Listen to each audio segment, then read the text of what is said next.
My hair's looking crazy. I'm trying to fix it so it at least doesn't like... What the heck is it doing? I want it up and out of my face. So I was trying to do something like this. I don't know if you can hear me. I'm trying to be quiet. It's late.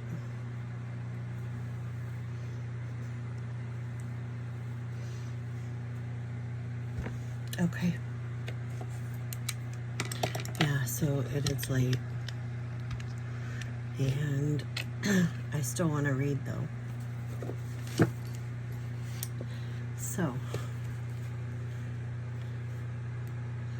give me a second here. And I'm gonna get my timer going.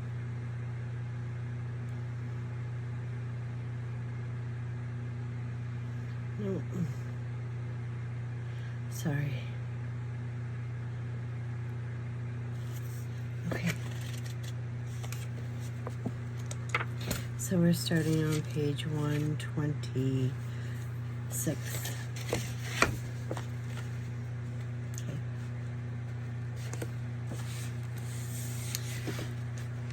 As this last word fell from Beniaga's lips, he flashed out of my sight like a spirit form. Sorry, if I have my glasses too close to my face, I can't read. And what if I wear contacts, I have to wear glasses? It's ridiculous. Okay, here we go. The pollen Matulin covered him with her darkness. He was gone. The tears gathered in my eyes. Fain would I have pressed its hand to my lips. Fain would I have pressed its hand to my lips. I knew it was useless for me to try and call him back or to follow him, so with a heavy heart I turned and pressed forward in the direction he had indicated. I was soon at the outer edge of Pollen Matulin, and to tell the truth, I felt my heavy heart grow light again. Holger, too, showed his delight at being once more in the warm sunshine. Breaking out into the wildest barking, he raced hither and thither with the joyous air of a boy set free from long and irksome tasks. As Beniaga had described to me, I now found myself standing upon a lofty parapet overlooking the delightful valley through which I longed to wander after my long stay in Beniaga's cave and the gloomy trail through Pollen Matulin's depths. This is my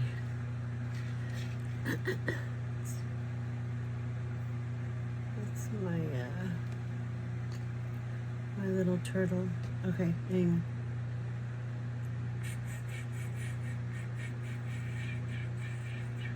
Walking along the edge of the cliff, I was not long in coming among.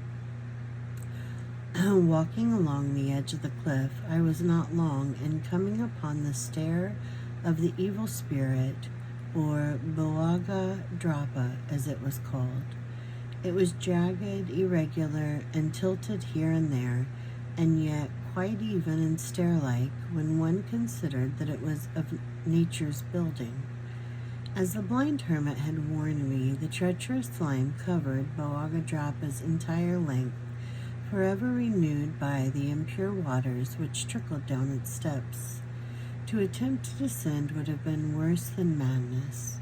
No human foot was sure enough to tread those slippery stones and reach the bottom, although I was impelled by the strongest desire to hasten forward. I saw that a single rash act might end my life. Ordinary obstacles have no terror for me, but when nature sets a threatening barrier in my way, I halt, but do not surrender. And therefore I sat calmly down to ponder over the problem that faced me. For 3 days I tarried on this parapet, and each day I visited Boaga Drapa and gazed long and fixedly upon its far-reaching flight of rocky steps. On the 3rd day I had solved the problem. Hastily gathering up every fragment of limestone lying near, I piled it in a cone-shaped heap, and around it and over it I laid a mass of dry leaves and billets, and over all such logs as I could lift.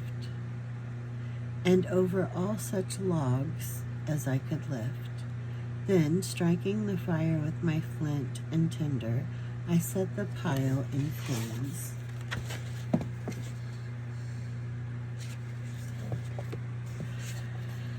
In the morning, I was rejoiced to find a heap of the purest quicklime beneath the ashes. By means of an empty skull of some animal of the deer family, which I found lying near, I at once began to feed the waters, trickling over Boagadrapa's steps with the lime. All that day and up to the noon hour of the next, I kept the water which flowed down the stairway milk white with lime. Now, however, came the greatest difficulty. From the size of the stream, I realized that it would be impossible for me to stay its course by means of any dam that I could build for a longer time than one brief hour. But I dared not wait too long for the coating of lime, which by this time I knew must have been deposited on the rocky steps, to harden in the sun. The dam might break and undo all my work. At high noon, when the sun was beating down the hottest, I put the last touch to my dam. I was startled to see with what rapidity the waters gathered in the basin I had built. With anxious eyes and throbbing heart, I stood at the head of Boagadrapa's stairs of rock and gazed up and down. I could see no signs of drying on the black and glistening steps. One moment after another glided by. At last, a faint trace of whiteness began to show itself here and there. I turned an anxious glance at the gathering waters. The frail dam seemed about to yield to the ever-increasing pressure. In one or two places, I caught glimpses of tiny rivulets trickling through. Once more, with a terrible feeling of faintness, I glanced down the long, dark flight of steps. Half blinded by the noonday sun, I nevertheless caught sight of a snow-white crust on the stairway. Now was my time or never. Calling out to Bulger to precede me, I sprang boldly down the stair, which, till that moment, had been black with treacherous slime. The waters broke away and came rushing on my very heels. Down, down, I went in headlong haste, bounding like a deer from step to step. My heart sank within me as I felt the torrent, now mad and raging, spatter its spray on my neck. Another instant, and I am saved. My feet strike firm. I see the fair country come nearer and nearer. Another leap, and with my faithful Bulger, I've cleared the dreaded stairway of Boagadrapa. Staggering forward, I reached the greensward of the valley and fell fainting after my terrible race for life. Bulger's mingled wailing and caresses roused me after a few moments of clouded brain, and then all was well. And yet, a shudder stole over me as I raised my eyes to take a last look at the rocky stairway of Boagadrapa, now clad once more in its black, glistening, treacherous slime. Refreshed by a hearty meal upon the luscious fruit which grew in wonderful profusion on every side, followed by a deep draught of cool, clear spring water, and calling joyfully to my faithful Bulger to follow me, I set out for the distant summit of the ridge, which shut in this peaceful little corner of the earth's surface, so well fitted for the home of human beings, and yet so utterly abandoned and tenantless, even by four-footed creatures. While I am a great admirer of nature in all her aspects, from wildest grandeur to picture-like delicacy, yet no spot which is not inhabited by man or beast can long hold me content. I must have life, not the dull, spiritless life of tree, shrub, or plant, ever chained to one spot, but the restive, bounding, throbbing life of man or animal, to study, contemplate, and reflect upon. Therefore, it was that I determined to pass at once out of this beautiful little valley. I pushed on with eager step, for I was desirous of gaining the high land before nightfall. In this I was successful, but the twilight had so deepened when I reached the crest of the ridge that any survey of the country lying beyond was impossible. Shortly after, I lighted a bivouac fire. Bulgur came in with the bird of the quail kind, and I proceeded to broil it on the live embers. The faithful animal was delighted to once more be in country in which he could serve me, and while our supper was cooking, took occasion to go through a number of his old tricks in order to see his little master's face brighten up. Side by side we lay down for the night in that faraway land, and were soon fast asleep.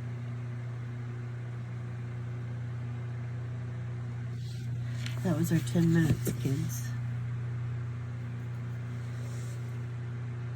Thanks for joining me tonight. It is late. I look tired. I look very, very tired.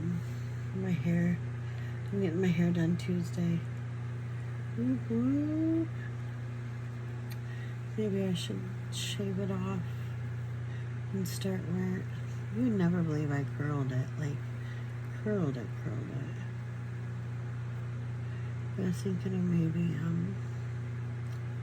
shaving it off and doing wigs. Right? Why not? But it is getting long. Alright. I'll see you in the morning for the next 10 minutes.